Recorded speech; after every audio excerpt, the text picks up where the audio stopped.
So the first thing you want to do is go ahead and take a 4-lane highway road and just make a short segment like this. Don't make it too long because that's how much space the merge lane will have. So if you make it too long, your merge lane is going to be unnecessarily long. Take the curved road tool, turn off toggle snapping, take these options in road anarchy as shown. Make sure you're on the curved road tool once again, and take a 3-lane road. Take a 1-piece long piece and try to get an angle of about 170 degrees outwards from the ramp you want to make. Then make it around 6 units long and try and get 170 degrees on the other end as well. Once you do that, make sure you delete any props in the way like I have. And then go ahead and take your ramp tool. Make sure you have toggle node snapping on. And again, try and take a 15-degree angle approximately with a 3-unit length. And then a 4-unit secondary length and a 130-degree angle. Then grab your move it tool, and this is where the fun starts. You got to start playing around with this a lot and just kind of do what you want. You could have a more straight ramp that's kind of more tight, or you could also have a more curved ramp that's further away. So it's really about how you want to do it, and there's no specific way to do it. But once you get something that works, like I did here, then you want to try and take the second road and align it well so the lines kind of flow. So if I were to put lines like I'm going to do right now, search tool is really helpful for this. Take the bike middle prop and then prop line tool. If I were to put lines, you can see it's a bit crooked here, right? So since it's a bit crooked, we want to kind of move the nodes a bit more so that we have a more straight shot at making the lines fit. So here you can see me playing with the roads a bit and trying to get them more straight. I tried to move this node as well, and you just keep testing it with the middle bike lane here, and see when it kind of begins to line up. So you'll see here soon I decided it's good enough, and that's the thing with this. It's like it's hard to get perfect. So good enough is often what you're going to get. Especially if you have introduced new variables like elevation changes, or if the road is on a curve, it's going to be harder to get this perfect. And honestly, when you're further up, when you're floating above your city doing other things, you're not really going to notice it. So, get it as good as you can, but, don't stress out. Don't waste an hour on this, because that hour is honestly something you could use to do something else in your city, right? So, get it fairly good, but, it doesn't have to be perfect. And you see here that I do actually kind of give up a bit too early, but we'll remedy that later. So here I saw a cool animal. I forgot what it was. Is that a fox? I don't know what it is. Anyway, so here I'm playing with the curving a bit more to try and get a more smooth merge. And then here I'm going to put in the line. So I decided that's pretty good. And yeah, so... Oh, maybe I decided it wasn't pretty good. But yeah, I'm kind of looking how the stuff will line up right now. And I missed one there. So I think I went with pretty good on that one. Let's see what happens. Okay, so now we're on the next part of this, right? So I'm going to take a 3-lane road, and it's gonna, place itself in the middle, and then you want to turn it around so that's facing the right way. Then what you want to do is take the move it tool again, take this middle node and kind of drag it to the front edge like you see here. And that will kind of allow the road to line up like left justified, if you know what I mean. Like, see here how it's on the left and the extra lane comes from the right. That's what you want to get, because that's what the merge lane looks like, and this is where the merge lane is going to come from. And then you're simply going to map it using traffic precedence that the right lane can go into the very right lane or continue in the lane it's in. Just like a real life merge lane, right? So here I'm playing with it a bunch to try and get it to line up perfectly. It's impossible to get it to line up like fully 100%, but it's possible to get it very close. So that's why I'm playing with it a bunch. You can see here it's kind of sensitive. As soon as you move a bit too forward, it kind of like flips around on itself. So yeah, just be careful of that. But move it tool is your friend. it allows you to pretty much like fix any mistake you make. So I wouldn't be too worried about that. So here you can see we have it lined up decently well. It's lined up, but it's not really on the right angle. And you'll see this when I go to place the lines. So it's really just, again, a lot of playing around with it, and it's kind of compromised. It's like, is this going to be on a weird angle? Yes. But are the lane spacings like correct? Yes. Or maybe I want that to be more correct and the angle is like less steep. It's really up to you and what you want to do with it. But just fiddle around with it, and it does take quite a bit of time. So that's why I'm telling you, don't waste all your time on this, because there are honestly more important things to building a city than having 100% perfect looking interchanges. Sorry. So here you can see, yeah, I got it pretty well. So I'm going to go ahead and take a spacing of 3 meters on prop line tool. Make sure you're also using fence mode in the bottom left there. And go ahead and add in your lines. For a solid line, you want to use a spacing of around 1 meter.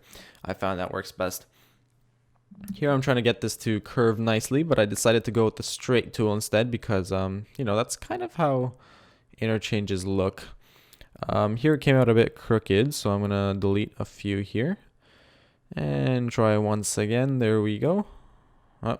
Make sure you have the PLT anarchy on in the prop line tool settings.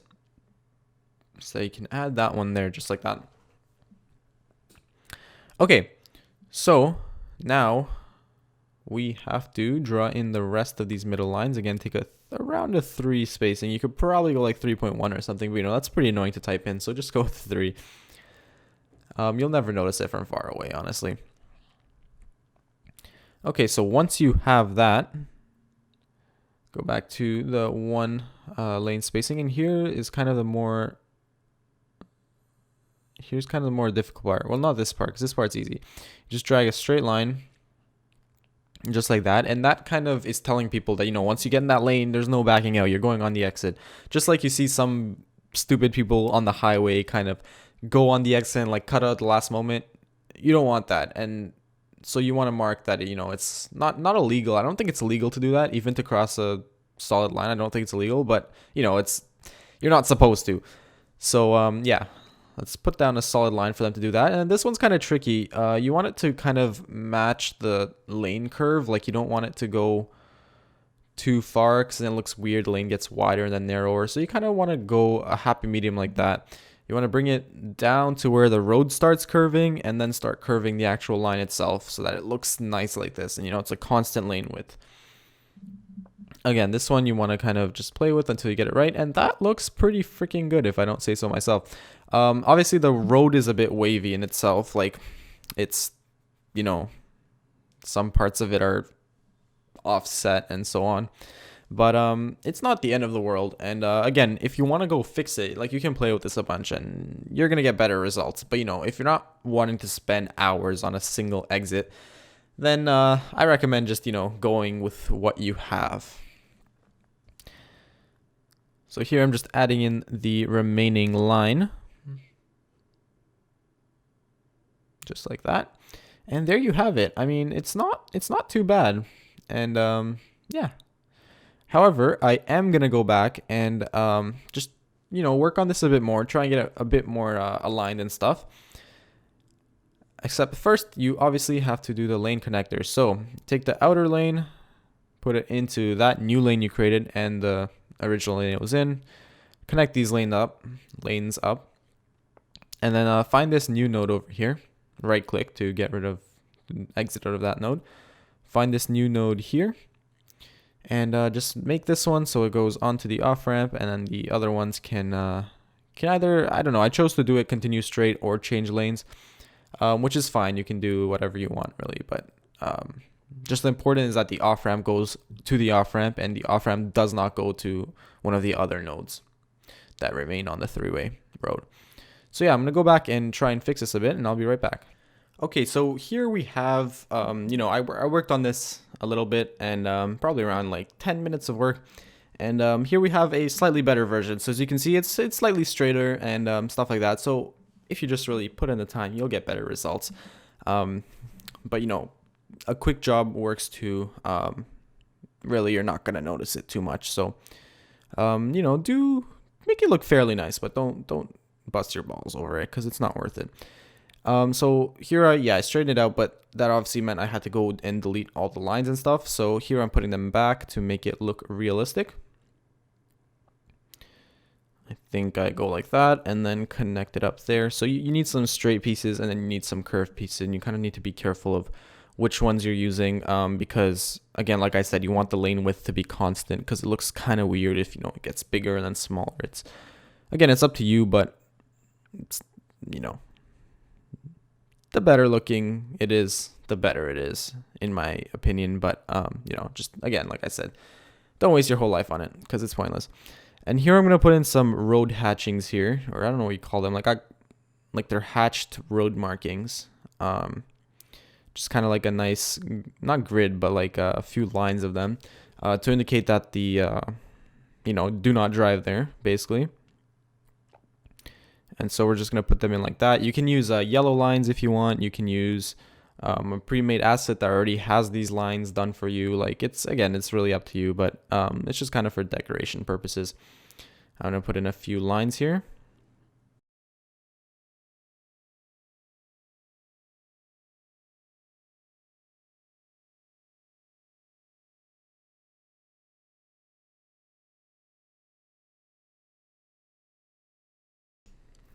So here I've had to finish off what's remaining with a smaller line because that one was too long. But that's okay. Again, you will never notice it when you're actually playing. So then go ahead and just kind of do any other props you would want to do. So here I was looking for a barrier, which I didn't have any.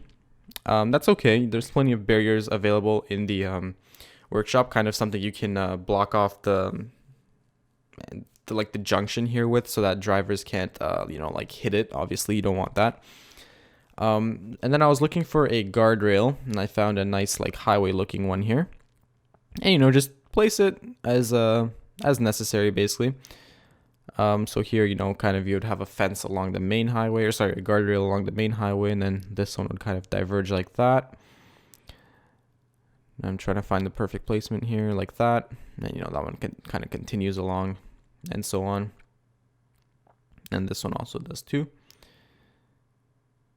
And then on the end cap here, so like this is what it looks like, and it looks great, but obviously you want something on the end cap here just so for realism purposes. Like obviously this has no effect in the game, but if you were just to hit that with your car, you wouldn't want like to hit it like full speed. So you always obviously want some kind of protection. I just used barrels. I was pretending these were like the traffic kind of barrels. You know what I mean? Like the big yellow barrels that like kind of squish and absorb upon impact. And, then just some traffic cones, like make that stand out. You could have like light up signs indicating like not to go there or whatever. It's really, again, whatever you want to do, but it's just for decoration purposes. Like you don't have to do that at all. But I guess this whole thing is for decoration purposes in the first place. So again, really up to you and what you want to do with it. But that's going to conclude the tutorial here. Thank you guys so much for watching. I hope it did help you out. If it did, make sure to let me know down in the comments below. And, even leave a like and subscribe if you want. But yeah, thank you all for watching. This is Ducky Force signing off. Have a nice day.